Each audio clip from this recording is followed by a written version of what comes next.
தமிழ்நாட்டை ஆண்ட முதலமைச்சர்களுள் குறிப்பிடத்தக்க ஒருவராக கருதப்படுபவர் பெருந்தலைவர் காமராசர். தமிழக அரசியல் வரலாற்றில் பொற்காலமாக கருதப்படுவது இவருடைய ஆட்சி காலமே ஆகும். இவர் 1903ஆம் ஆண்டு ஜூலை மாதம் 15ஆம் நாள் விருதுநகரில் குமாரசாமி காமாட்சி இணையருக்கு மகனாக பிறந்தார். சிறு வயதில் பள்ளி படிப்பை தொடர முடியாத காமராசர் தன்னுடைய மாமாவின் துணிக்கடையில் வேலைக்கு சேர்ந்தார். பின்னர் தேச தலைவர்களின் பேச்சுகளால் கவரப்பட்டார் காமராசர். இவர் 1954ஆம் ஆண்டு தமிழக முதல்வராக பதவியேற்றார்.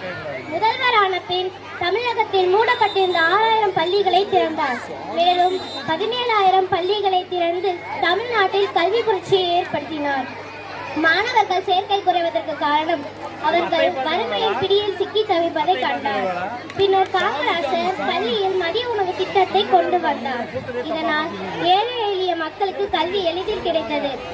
இந்திய அளவில் தலைச்சிறந்த மதிய உணவு திட்டம் உலக அளவிலும் அனைவராலும் பாராட்டப்படும் திட்டமாக உள்ளது.